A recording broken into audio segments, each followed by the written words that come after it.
Bismillahirrahmanirrahim. Today we are going to discuss about the second order reaction. Second order reaction के बारे में हम लोग पहले पढ़ चुके हैं और इसका केस नंबर 1 भी सॉल्व कर चुके हैं. वो केस जिसमें था कि initial concentrations of two reactants are same.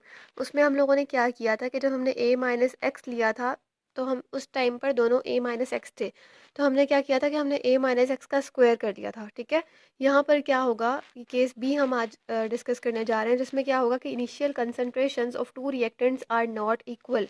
दो रिएक्टेंट्स जो हमारे पास मौजूद है, ये ए एंड बी, इनकी इनिशियल कंसंट्रेशन जो है वो सेम नहीं होगी. ठीक है, मतलब इक्वल नहीं होगी. तो हमें यहाँ पर कंसंट्रेशन को a माइनस एक्स का स्क्वायर नहीं ले सकते, इसको डिफरेंटली लेना पड़ेगा. यानी कि a की कंसंट्रेशन कुछ और होगी और b की कंसंट्रेशन जो है वो कुछ और होगी. तो फिर हम देखेंगे कि अगर केस b होगा, यानी कि जब कंसंट्रेशन सेम नहीं होगी रिएक्टेंट्स की, तो हम लोग किस तरह से इसको सॉल्व करेंगे, इसकी इंटीग्रेटेड रेट इक्वेशन क्या होगी और इसकी हाफ लाइफ किस तरह से फाइंड आउट करेंगे. तो चलते हैं अपने टॉपिक की तरफ. यहाँ पर हमारे पास एक रिएक्शन मौजूद है जिसमें हमने बताया कि a plus b goes to form p, यानी कि a और b दो रिएक्टेंट्स हैं जिनकी क्या है, कंसंट्रेशन सेम नहीं है और वो प्रोडक्ट बना रहे हैं. अब जब टाइम ज़ीरो होगा तो इनकी कंसंट्रेशन क्या होगी, हमें पता है कि जब टाइम ज़ीरो होता है तो इसकी कंसंट्रेशन भी मैक्सिमम होगी और इसकी कंसंट्रेशन भी मैक्सिमम होगी. तो पहले हम b की कंसंट्रेशन को भी a ही लिखते थे, लेकिन अब क्योंकि b की कंसंट्रेशन चेंज है तो हम इसको a नहीं लिखेंगे. और प्रोडक्ट कितने बने होंगे टाइम ज़ीरो पे, ज़ीरो, क्योंकि अभी प्रोडक्ट बने ही नहीं है. फिर जब टाइम टी होगा, यानी कि कोई ना कोई टाइम हो चुका होगा, उसके बाद जब हम कंसंट्रेशन देखेंगे तो एक्स प्रोडक्ट बन चुका होगा. ठीक है, और जब एक्स प्रोडक्ट बन गया इसका मतलब है ए रिएक्टेंट जो है वो a माइनस एक्स बच चुका है और जो बी रिएक्टेंट है वो b माइनस एक्स बचा है. ठीक हो गया. अब अगर हम इसकी डिफरेंशियल रेट इक्वेशन लिखें तो डिफरेंशियल रेट इक्वेशन किसकी इक्वल होगी, d x over d t is equals to k a minus x, और ये b की क्या कंसंट्रेशन थी, b माइनस एक्स. इसको हम कहते हैं डिफरेंशियल रेट इक्वेशन. अब डिफरेंशियल रेट इक्वेशन लिखने के बाद हम लोग क्या करते हैं कि इसको अरेंज करते हैं, यानी कि जो ये a माइनस एक्स और b माइनस एक्स की कंसंट्रेशन हैं इनको हम x के नीचे ले जाते हैं, यानी डी एक्स के नीचे. तो हम यहाँ पर वही करने लगे हैं, d x divided by a minus x into B minus x is equals to k dot d t. अब हमें पता है कि ये वाला जब प्रोसेस आ जाता है हमारे पास, जब ये इक्वेशन आ जाती है तो हम लोग नेक्स्ट में क्या करते हैं, इंटीग्रेशन लेते हैं. तो हम यहाँ पर इसकी इंटीग्रेशन लेंगे. ऑन इंटीग्रेशन, जब इंटीग्रेशन हम इसकी लेंगे तो क्या होगा, यहाँ पर भी हम इंटीग्रेशन का साइन लगाएंगे, d x divided by a minus x into B minus x. और इसी तरह हम यहाँ पर भी इंटीग्रेशन लेंगे, लेकिन हमें पता है कि हम क्या यहाँ पर टू लगा सकते हैं. हमें पता है कि हम कांस्टेंट को बाहर रखते हैं, तो हमने के टू को बाहर रख दिया और इंटीग्रेशन ले ली डी टी की. ठीक है, अब हम क्या करेंगे कि हम लोग पार्शियल फ्रैक्शन को यूज़ करेंगे. आपको याद होगा कि जब हमारे पास वैल्यूज़ नहीं दी होती थी एक्स वाई की, तो हम लोग पार्शियल फ्रैक्शन को यूज़ करते हुए वैल्यूज़ निकालते थे. तो हम यहाँ पर भी पार्शियल फ्रैक्शन को यूज़ करेंगे. हम लिखते हैं यूजिंग पार्शियल फ्रैक्शन. अब पार्शियल फ्रैक्शन को हम किस तरह से यूज़ करते होते हैं, हम लिखते हैं कि वन के नीचे हम लोग लिखते हैं ये वैल्यू जो यहाँ पर है, यानी कि डी एक्स की जगह पर वन आ गया है, उसके नीचे ये वाली वैल्यू लिखेंगे a माइनस एक्स और b माइनस एक्स. ठीक है, और एक इसके इक्वल आ जाएगा a डिवाइडेड बाय ये वाला, यानी a minus x plus b divided by ये b माइनस एक्स.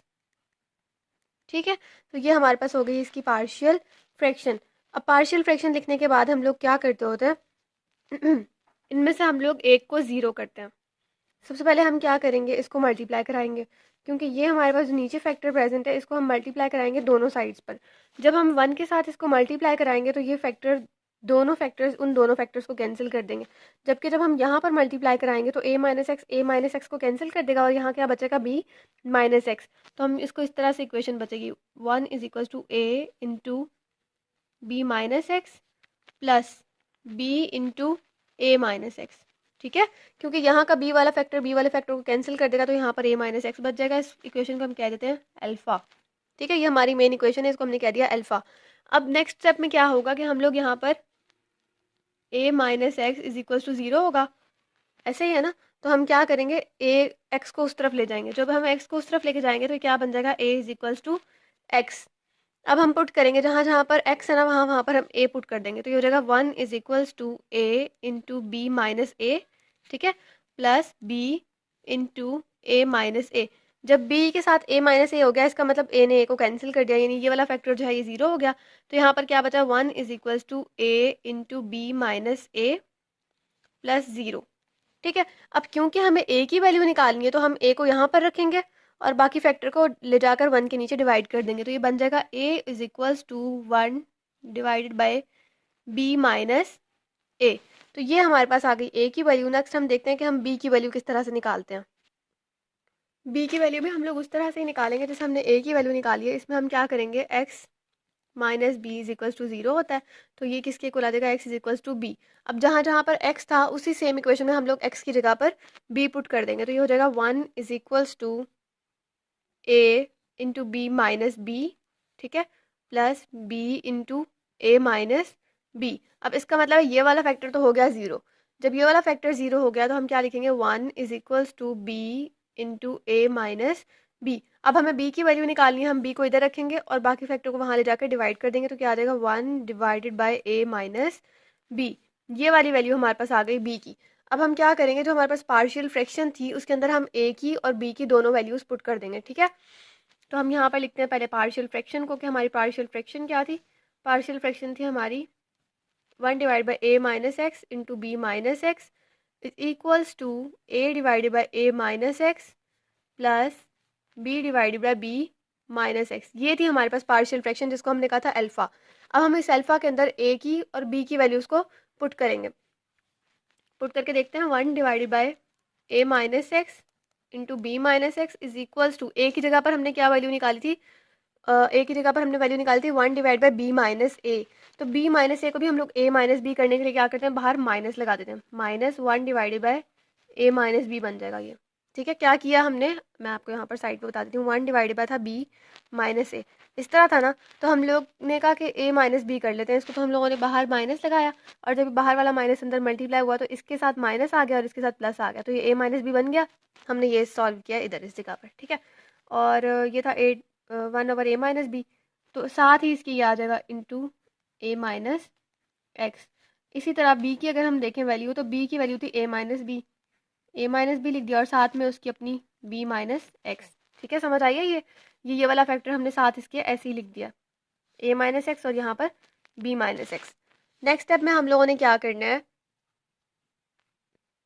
इसकी इंटीग्रेशन लेनी है। अब जब हम इसकी इंटीग्रेशन लेंगे तो हम जहाँ 1 है वहाँ पर डी एक्स लिख देंगे, जिस तरह ये आया d x divided by a minus x b minus x, और पीछे हमने लगाया इंटीग्रेशन का साइन। इसी तरह से हम लोग यहाँ पर भी इंटीग्रेशन का साइन लगाएंगे, integration minus d x divided by a minus b a minus x. अब यहाँ हम लगाएंगे प्लस का साइन और फिर इसकी भी इंटीग्रेशन लेंगे, d x divided by a minus b और क्या था, बी माइनस एक्स। ठीक है, अब हमने ये ले लिया। अब हमने क्या करना है, आपको पता है कि ये वाला फैक्टर जो है वो इसके इक्वल है और ये वाला फैक्टर जो है वो के टू डॉट टी के इक्वल है, ऐसे ही है ना। और के टू डॉट टी हम कहेंगे कि के टू डॉट डी टी, क्योंकि हम यहाँ पर इंटीग्रेशन ले रहे हैं इसलिए हम लोग कहेंगे ये फैक्टर के टू डॉट डी टी के इक्वल है।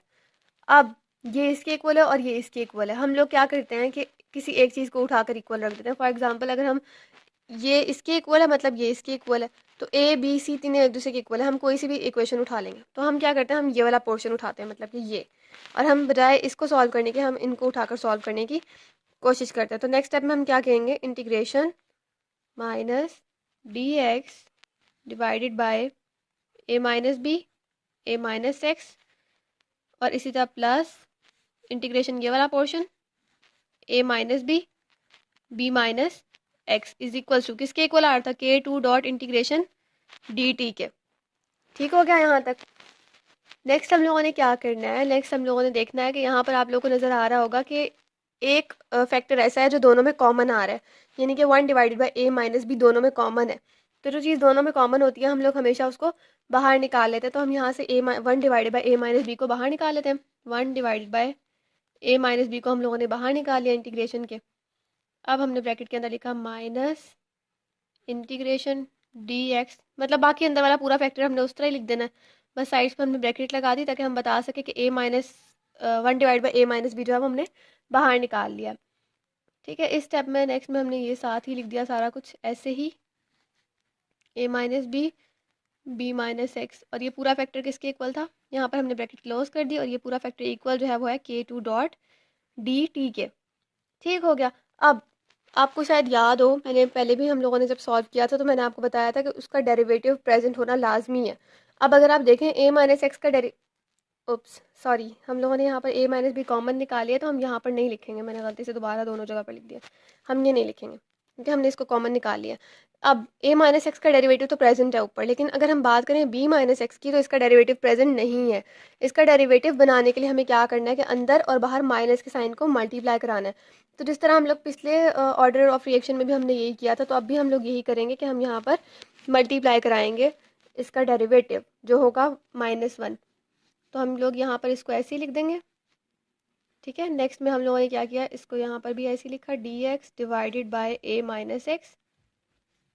फिर हमने यहाँ मल्टीप्लाई कराया ना माइनस, तो यहाँ पर क्या आ जाएगा माइनस, फिर इंटीग्रेशन अंदर भी -1 dx divided by b minus x. अब ये बन गया इसका डेरिवेटिव, जो कि इंटीग्रेशन का एक रूल है कि डेरिवेटिव प्रेजेंट होना चाहिए, तो हम लोगों ने उसका रूल पूरा कर दिया। अब हम इसकी इंटीग्रेशन पूरी कर सकते हैं, यानी ले सकते हैं इंटीग्रेशन। तो अब हम इसको एज इट इज़ लिख देंगे 1 divide by a minus b. आपको याद होगा हम लोगों ने पहले भी इसकी डेरिवेशन इंटीग्रेशन जब ली थी तो उसका आंसर आया था log natural log into a minus x. ठीक है, मतलब कि डी इसको जब ख़त्म करते हैं ना तो जब डिवाइड में वैल्यू होती है ये साथ नेचुरल लॉग की आ जाती है। इसी तरह अगर हम इसकी बात करें तो जगह minus l n into B minus x. ठीक है, तो ये सिंपल सा हमारे पास एक आंसर आया। अब हमने क्या किया k2 डॉट टी, और हमें पता है जब हम इंटीग्रेशन ख़त्म करते हैं तो हम साइन लगाते हैं c का। ठीक हो गया, यहाँ तक हम लोगों ने इसको सॉल्व कर लिया। अब नेक्स्ट देखते हैं कि क्या करना है। हमें पता है कि लॉग में जब कोई चीज़ माइनस में होती है इसका मतलब है कि वो चीज़ डिवाइड में प्रेजेंट भी हो सकती है, यानी कि डिवाइड और माइनस एक ही बात होती है। तो हम यहाँ पर जो चीज़ डिवाइड में थी, जो चीज़ सॉरी माइनस में थी, उसको हम डिवाइड में लिखते हैं। यहाँ पर हमारे पास था 1 divide by a minus b, ये हमारे पास कॉमन था पहले से ही। फिर था लॉग, नेचुरल लॉग के अंदर जो चीज़ें माइनस हो रही थी हमने उनको यहाँ पर करना है डिवाइड, यानी कि a माइनस एक्स था और डिवाइड में क्या आ गया b माइनस एक्स। ठीक है, और ये किसके इक्वल था के टी प्लस सी के। हमने इसको वैसे ही लिख दिया। अब हमें याद है, आपको याद होगा कि हम लोग क्या करते होते हैं, सी की वैल्यू निकालते हैं और इसी इक्वेशन में पुट करते हैं। तो इस इक्वेशन के साथ हमने लगा दिया स्टार, यानी कि हमारी मेन इक्वेशन है। अब हमने सी की वैल्यू निकालनी है। सी की वैल्यू कैसे निकालते हैं, हम लोग कहते हैं कि जब टाइम 0 था तो एक्स भी 0 था, यानी कि कोई प्रोडक्ट तो बना नहीं था। तो अब हम इसको पुट करेंगे और सी की वैल्यू निकालेंगे। तो हमने क्या किया, 1 divide by A minus b लिखा, उसके साथ हमने एल एन ए माइनस, अब एक्स था ना जहाँ पर, वहाँ पर हमने लगाना है 0, हमने लगा दिया। इसी तरह बी माइनस 0, ठीक है, इज इक्वल्स टू के इंटू 0 प्लस सी। तो यहाँ पर खाली बच गया सी, के मल्टीप्लाई होकर 0 के साथ 0 हो गया। सी इज इक्वल्स टू, यहाँ पर बचा 1 divided by A minus b और साथ में log A divided by b. तो मतलब कि सी की वैल्यू ये आ गई है।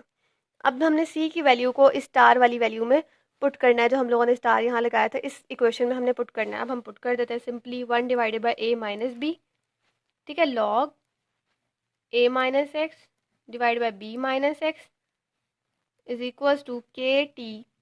अब आनी है यहाँ पर ये वैल्यू सी वाली, 1 divided by A minus b l n a divided by B. ठीक है, ये हो गई पूरी वैल्यू सी की जो आई थी।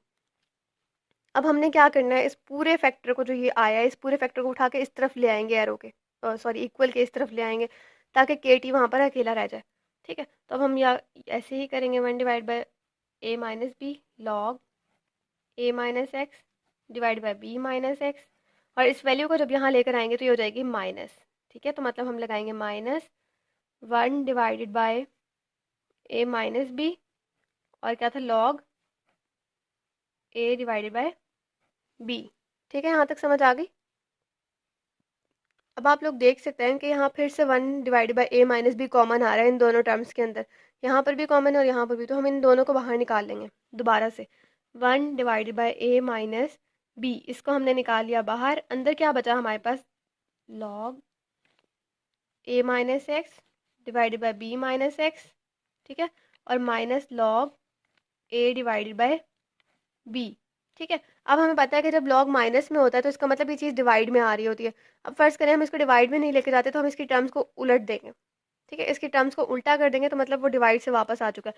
तो हम क्या करते हैं, 1 divide by A minus B into log.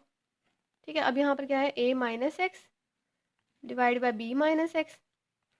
ठीक है, इनको हम उल्टा देते हैं तो ये जगह plus L N B divided by A. अब हम क्या करेंगे, यहाँ पर लॉग को कॉमन ले लेंगे। हमने क्या किया, 1 divided by a minus b, log को हमने कॉमन ले लिया और साथ में हमने लिख दिया a माइनस एक्स, इसके साथ लिख दिया b और डिवाइड में क्या लिख दिया b माइनस एक्स और इसके साथ क्या लिखा a। ठीक है, यहाँ तक आपको समझ आ गई। और इन सबको हमने इक्वल भी करते जाना है। कहाँ गया इक्वल, मैंने यहाँ से नहीं लिखा, के टी के T is equals to k T. ठीक है, हमने इस तरह से इसको इक्वल कर दिया के टी के। अब अगर हमें खाली के की वैल्यू निकालनी हो तो ज़ाहिर है हमें शुरू से पता है कि हम क्या करते हैं, हम टी को उधर ले जाकर डिवाइड करा देते हैं। तो यहाँ पर हम टी को डिवाइड करा देते हैं, 1 इंटू ए माइनस बी, यहाँ पर लिख देते हैं टी और बाकी सारे का सारा फैक्टर जो है वो एज इट इज़ यहाँ पर आ जाएगा। इसको हम लिखेंगे b divided by b minus x के साथ क्या था ए, और ये हो गया हमारा फैक्टर पूरा, और ये किसके इक्वल आ गया, के। ठीक है, तो ये था हमारा पूरा जो प्रोसीजर था, यानी कि इंटीग्रेटेड रेट इक्वेशन निकालने का, ये हमारा कंप्लीट हो गया यहाँ तक। नेक्स्ट हम बात करते हैं कि इसका ग्राफ किस तरह से हम ड्रॉ करते हैं। इसका ग्राफ बिल्कुल सेम होगा जिस तरह हमारा सेकंड ऑर्डर का पहला ग्राफ था, यानी कि स्ट्रेट लाइन थी सेकंड ऑर्डर की, इसकी भी स्ट्रेट लाइन होगी। और ग्राफ में इक्वेशन जो है वो बिल्कुल यही यूज़ होगी जो हमने लास्ट में यूज़ की है। और ग्राफ के लिए आप लोगों ने यहाँ पर लिख देना y is equals to M X plus C. ठीक है, आपने इस तरह लिख देना, इक्वेशन टोटल यही यूज़ होगी जिस तरह हमने यहाँ पर यूज़ की है। सिर्फ फ़र्क क्या होगा कि यहाँ से a माइनस बी जो है वो a माइनस बी, और ये जो t है ये दोबारा उठकर k के साथ चला जाएगा और ये वाला फैक्टर इधर रह जाएगा। ठीक है, तो आप इसको करोगे y is equal to M X plus C और ग्राफ जो है वो क्या होगा, एक स्ट्रेट लाइन